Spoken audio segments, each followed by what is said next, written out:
Eh bien, bonjour. J'espère que le moral est bon aujourd'hui.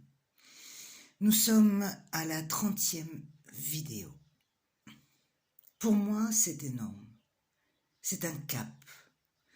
Je n'aurais jamais pensé au début de ce confinement que cela durerait aussi longtemps. Non. Plus qu'un défi et une bonne intention. En fait, j'y apprends la rigueur. Mais une rigueur tordue qui, comme le bâton, s'est adaptée à chaque situation. C'est un dépassement. Tous les jours, noter ses pensées, les agencer pour les partager sur YouTube. C'est un sacré exercice. Mais finalement, c'est dans ces expériences comme ça que l'on va à la rencontre de soi-même.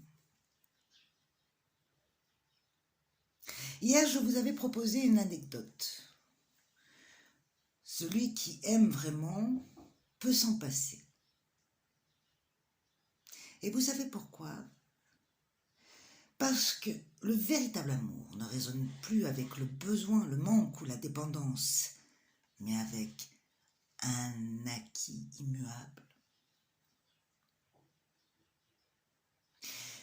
Pourquoi l'être a toujours lutté contre sa nature, contre le sens des choses, depuis son origine. Ne pas reconnaître, ne pas avouer, ne pas assumer. Non, il faut s'opposer, il faut être toujours plus, et avec toujours plus, toujours mieux, mais au final, toujours insatisfait. Est-ce lié à nos cellules qui, d'une certaine manière, sont toujours conquérantes et se développent, se reproduisent, se propagent tout au long de notre vie ? Des réminiscences archaïques de survie ? Quoi qu'il en soit, l'insatisfaction nourrit l'envie, le désir et la jalousie. La jalousie réveille la frustration et le fléau de la discorde prolifère à foison. Le maître dit, il faut être capable de regarder la nature de l'être dans sa totalité pour pouvoir l'aimer dans toute sa grandeur. Dur, quand celle-là nous a trahis ou nous a fait souffrir. Et pourtant, seule l'acceptation nous assure un billet de retour vers la quiétude d'un nouvel horizon, que l'on nomme résilience.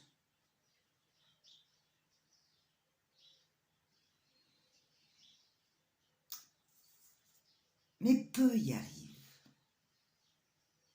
On a du mal à le reconnaître, alors on préfère en vouloir à la terre entière. Après tout, c'est à cause d'elle si on est là. Et nous nous perdons dans de fausses satisfactions, de fausses solutions.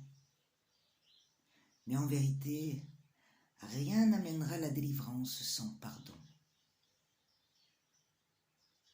Pardonner, c'est surtout à soi-même, se pardonner d'avoir laissé entrebâiller une porte et de laisser les feuilles de notre livre s'envoler aux quatre vents. De laisser la coupe se vider de nos espoirs peu à peu en espérant qu'un bon être charitable viendra la remplir un peu.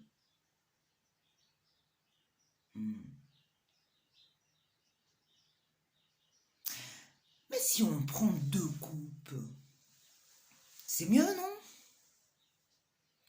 Alors, appelons la carte du jour que j'ai nommée.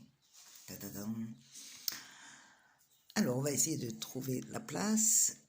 Le 2 de coupe. Et, pour rester dans la concordance du double, je vous mets le 2 de coupe également. Mais alors là, où ? Ici. Voilà. Le 2 de coupe. La carte reflète l'équilibre, le respect mutuel et l'harmonie dans la relation entre les uns et les autres. Il n'y a pas de moi, non, juste nous. L'union des deux parties se concentre sur un résultat mutuel bénéfique ou une situation gagnant-gagnant, c'est la complémentarité. Le 2 de coupe révèle généralement la relation amoureuse, mais surtout représente l'amour qui nourrit, celui qui est créatif, exclusif, inspirant et satisfaisant, de manière paritaire.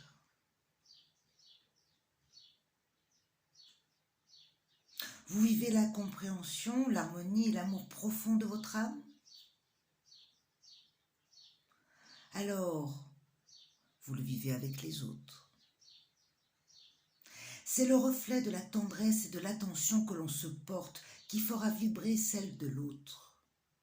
Dans certains cas, le 2 de coupe peut faire référence au mariage, aux propositions et aux engagements, parce que l'on se reconnaît mutuellement apte.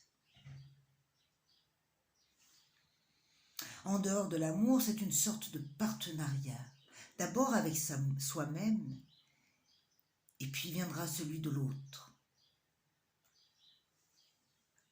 Voire, pourquoi pas, dans la suite, un partenariat commercial, une bonne amitié, ou même une relation entre une personne et son animal de compagnie. Aimer, c'est s'aimer assez pour se reconnaître plus fort et ne pas laisser le souvenir nous emporter.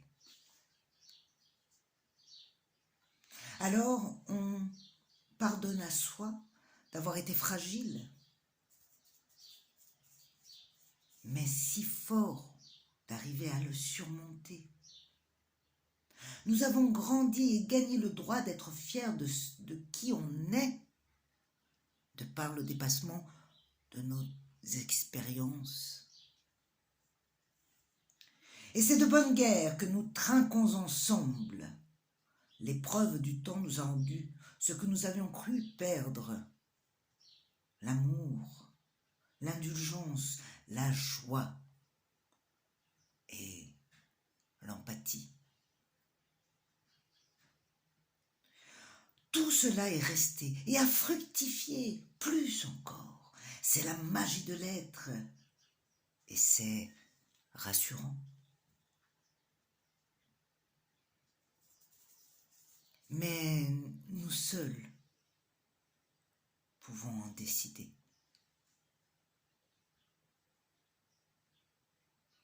Mais avant, il est temps de se mettre en condition et de faire notre petit travail d'introspection, qui va bien sûr être sur le thème de s'aimer. Alors, pendant 1 minute, inspirez de l'amour et soufflez-en beaucoup. On en a besoin. Mettez la vidéo sur pause et à de suite.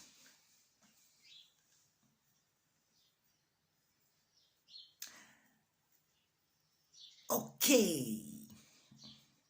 C'est bon hein, de s'aimer. Vous pouvez pas savoir à quel point. Allez, on passe à notre petite carte du jour. J'ouvre le sac. Et je garde le fait de le mettre devant vous, de secouer, de penser aux 2 de coupe et de voir ce qui va nous arriver. 2 de coupe. Et toc. Et vous voyez le 34 cuivre matière. Il me semble que l'on a déjà vu cette carte. Mais comme elle est piochée, eh bien, je vais la lire. Donc, le 34 matière cuivre que nous avons déjà vu et que je vous relis, qui peut-être sûrement nous sommes passés à côté de quelque chose, qui sait, ou d'un sens. Parce que alors moi, j'occulte complètement et je ne sais plus du tout sa signification. Alors,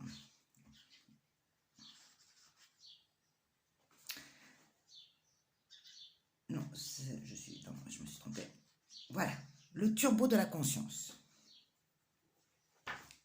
Être cuivre me procure beaucoup d'énergie et ce n'est pas un vain mot. Le travail que j'ai fait et que j'ai à faire est vite et bien fait. Il n'y a rien à redire.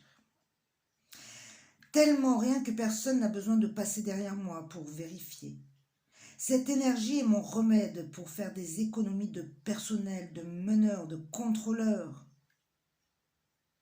Mon handicap serait d'agir sans attendre, de ne pouvoir laisser mûrir les décisions à prendre. Me manque la conscience que cette énergie n'est pas pour faire des choses, mais pour être au service d'actes à poser qui soient justes. Ça résonne bien, vraiment. Notre travail du jour.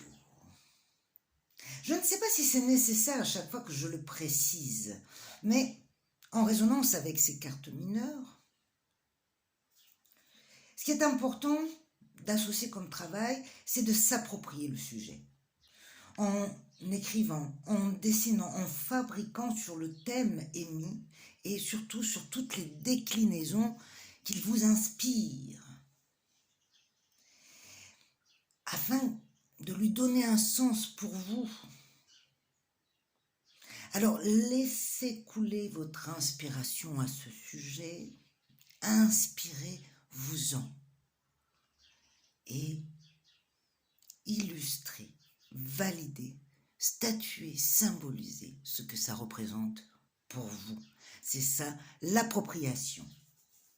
On termine avec notre petite anecdote du jour.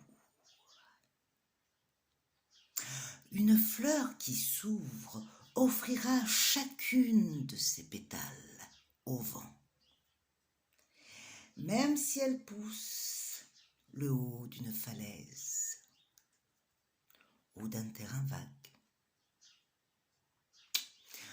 Je vous souhaite une bonne réflexion. Je vous dis santé. Passez une belle journée. Prenez soin de vous. Et puis, on se dit à demain.